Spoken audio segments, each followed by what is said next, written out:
The one who controls others may be powerful, but the one who has mastered himself is mightier still. Imagine standing in a world where emotion is power, yet it is also your greatest weakness. How often do you lose control? It's not about what someone did. It's about what you felt. Every outburst, every reaction, every regret, it all proves one truth that thinkers like Niccolo Machiavelli understood centuries ago. Those who let emotion rule them are ruled by others. But those who master what they feel control everything. In this video, we explore one of the most misunderstood yet profoundly powerful ideas of human psychology and philosophy: emotional detachment as a path to control, strategy, and inner mastery. What did Machiavelli truly mean when he implied that cold logic triumphs over sentiment? Was he advocating cruelty, or was he revealing an uncomfortable truth about human nature? That emotion clouds judgment, and those who see clearly rule silently. By the end of this video, you'll discover the hidden wisdom behind Machiavelli's ruthless clarity and how this principle applies to your modern life, from relationships and career to self-discipline and spiritual evolution. The final revelation is the most powerful of all. It's the key that transforms this ancient philosophy into a tool for peace and personal mastery, not manipulation. Before we begin, if you're passionate about deep reflections on psychology, philosophy, and the art of human behavior, subscribe, leave a like, and share this video. What you're about to hear might challenge everything you think you know about emotions, morality, and control. Let's go back to Florence, 1513. A man exiled, betrayed, and humiliated sits down to write a book that will shake the moral foundation of the world. That man was Niccolo Machiavelli. His book, The Prince, was not written for the weak-hearted. It was a guide for those who seek to understand how power truly operates, stripped of illusion, sentiment, and moral comfort. He observed that humans, though driven by ideals, are enslaved by emotions. Those who wish to lead, command, or even protect themselves must learn to rise above that emotional storm. Here's the paradox. To feel nothing does not mean to be heartless. It means to gain mastery over what controls you. Machiavelli wrote, "A man who wishes to act entirely up to his professions of virtue soon meets with what destroys him." He didn't mean that virtue is weakness. He meant that virtue, when untempered by reason, makes you vulnerable. How often have you acted out of pity only to be betrayed? How often has your kindness been mistaken for naivety? The world doesn't punish goodness, it punishes blind virtue. Machiavelli understood that power is not inherently evil, it's a mirror reflecting the strength or weakness of its holder. Those who remain calm in chaos, who observe rather than react, steer the world. They can delay their feelings instead of obeying them. Why do emotions control us so easily? Because they speak the language of the unconscious. Psychologist Carl Jung said that what we repress doesn't disappear. It controls us from the shadows. The man who believes he is rational yet hasn't mastered his inner chaos is often its slave. Machiavelli's realism was born from seeing human nature as it is, not as we wish it to be. Think about your own life. How many decisions have you regretted because they were driven by fear, anger, or desire? How often have you mistaken reaction for action? Emotional control is not the suppression of feeling, it is the transmutation of energy. The warrior feels fear but does not let it decide. The leader feels compassion but does not let it blind him. The sage feels pain but transforms it into wisdom. Machiavelli noticed that those who succeeded did not necessarily have the best hearts. They had the clearest minds. Clarity requires distance, and distance requires detachment. This is why the phrase "feel nothing" is not nihilism, it is discipline. It is the understanding that emotion, when mastered, becomes a weapon of precision. But when left untamed, it becomes a leash around your soul. Ask yourself, what would change in your life if you stopped reacting to everything? If you could look at your emotions as signals, not commands? If you could stand in the storm and remain still? The one who can do that doesn't need to control others because they already control themselves. Here lies the first great lesson of Machiavelli's wisdom. Control begins within. Before you can lead, influence, or shape any destiny, you must conquer the battlefield within your own mind. The enemy is not out there. It is the emotional tempest inside you. When Machiavelli studied the downfall of empires, he noticed something few dared to admit. Emotion is the invisible architect of human failure. Love turned to obsession. Fear turned to paranoia. Pride turned to blindness. Yet those who stood above such impulses, who could pause, think, and act with reason, carved their names into history. The mastery of emotion is not just a political skill. It is a spiritual art. It's the art of separating yourself from the inner storm without losing your humanity. The Stoics knew this well. Marcus Aurelius wrote, "You have power over your mind, not outside events. Realize this, and you will find strength." What Machiavelli suggested through politics, the Stoics taught through philosophy. To control everything, you must first feel nothing, because attachment to emotion is slavery. Think about your daily life. You check your phone, see a message that makes you angry, and your mood is gone. You become a puppet on invisible strings. Who is pulling them?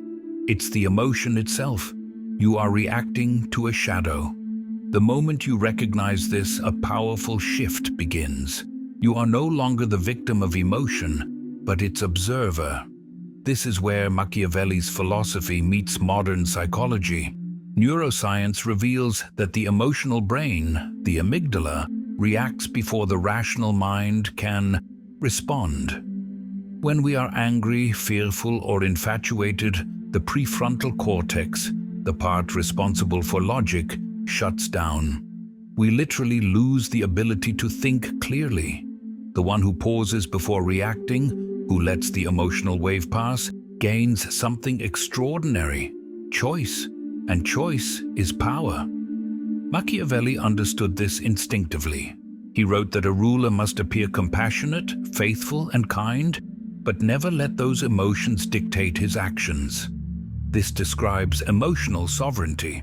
When you act out of choice, not impulse, you become unpredictable and thus untouchable.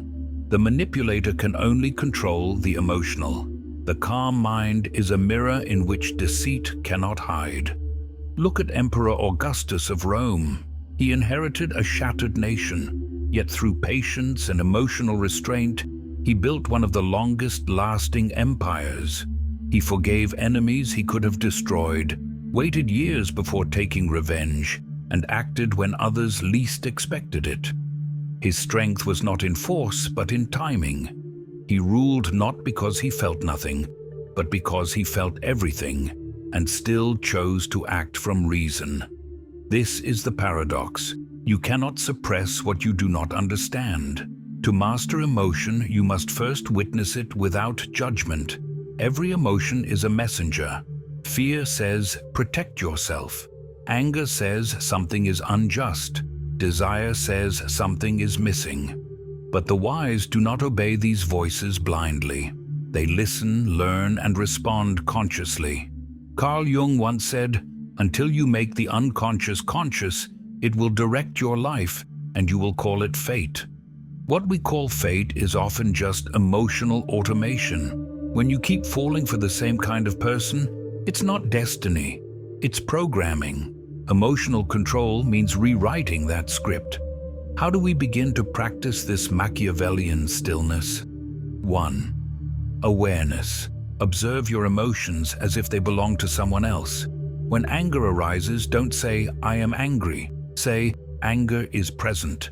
This shift creates a distance. The emotion is no longer your identity. 2. Delay. Machiavelli believed in strategic patience. Before you react, wait. Count to 10. Breathe. Walk away. In those moments of pause, clarity returns. The impulsive man destroys in seconds what the wise man builds in years. 3. Discernment. Not every feeling deserves expression. Some emotions are designed to trap you. The world rewards outrage, vanity, and victimhood because they are profitable. But silence, composure, and strategy reveal your independence. Ask yourself, what if you simply observed every argument?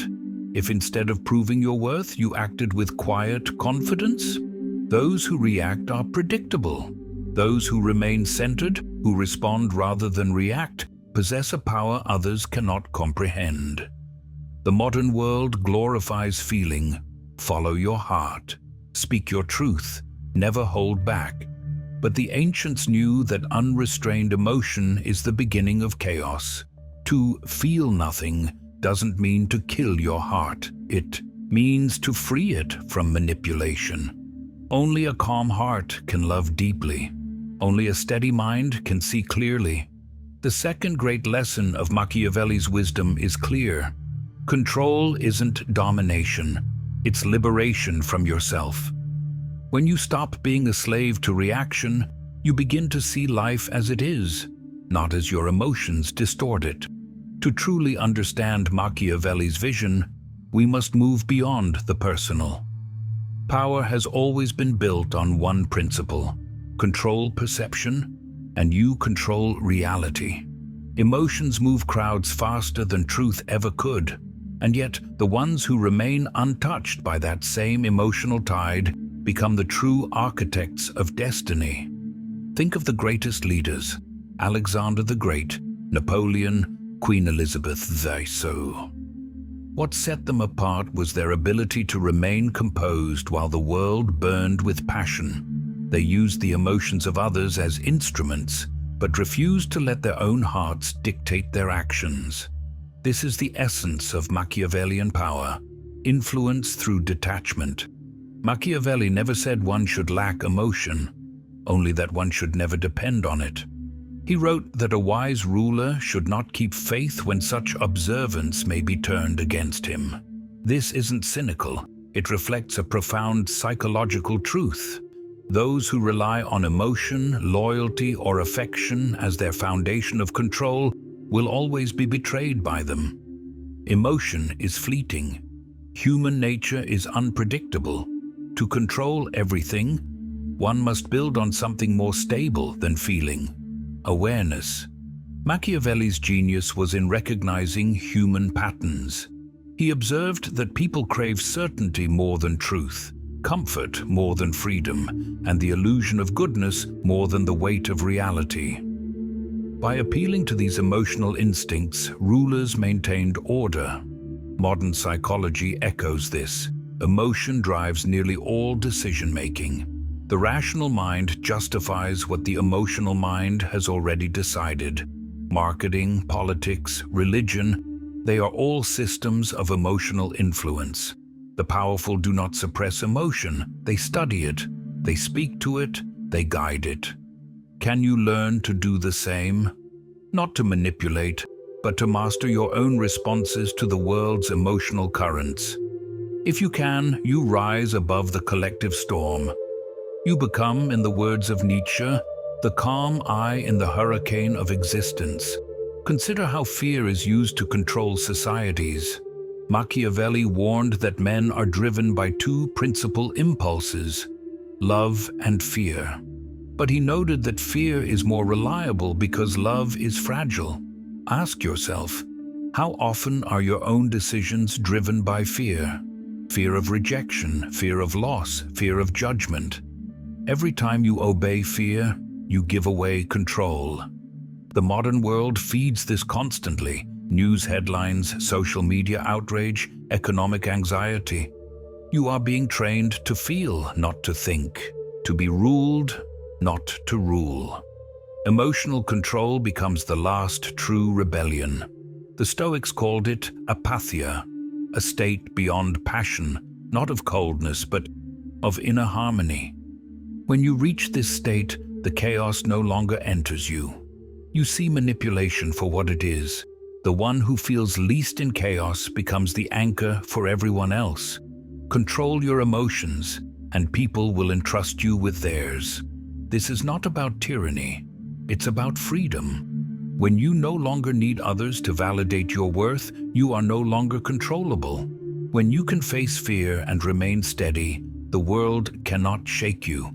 You stop being a pawn in the emotional chess game and become the player. Ask yourself, how many times has your peace been stolen by a comment online or a person who misunderstood you? What if instead of reacting, you smiled inwardly, knowing that your composure is your power? That's when you truly begin to understand Machiavelli. Emotional neutrality is not weakness. It is the highest form of strength. The one who can remain calm amidst provocation has already won. The third great lesson is this: emotion is energy, and energy, when harnessed consciously, becomes power. The goal is not to suppress it, but to channel it. Anger becomes determination. Fear becomes alertness. Pain becomes clarity. That is true alchemy. There is a reason why feel nothing, control everything sounds both empowering and unsettling. It touches the deepest human conflict, the struggle between emotion and awareness. The truth that Machiavelli hinted at, and that the greatest minds after him discovered, is that the ultimate control is not over others. It is mastery over yourself. Machiavelli saw his life collapse through betrayal, imprisonment, and exile.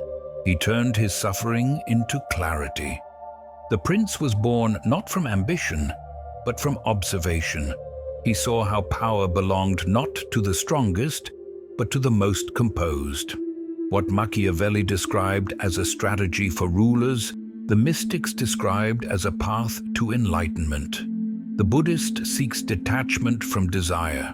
The Stoic seeks indifference to fortune. The philosopher seeks clarity. Different languages, one truth. Only the mind that has conquered its emotions can see reality as it is. When you see clearly, control is no longer a weapon. It becomes peace. To feel nothing is not to become numb, but to feel everything without being enslaved by it. Imagine standing before anger and saying, "I see you."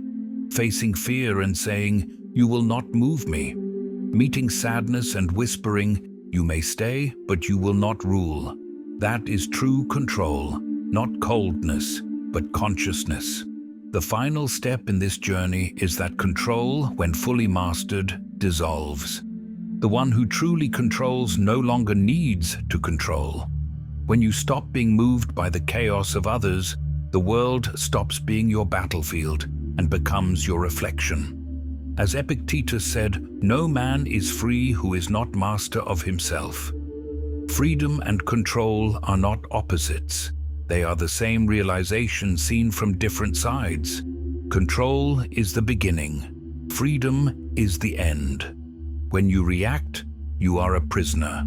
When you observe, you are free.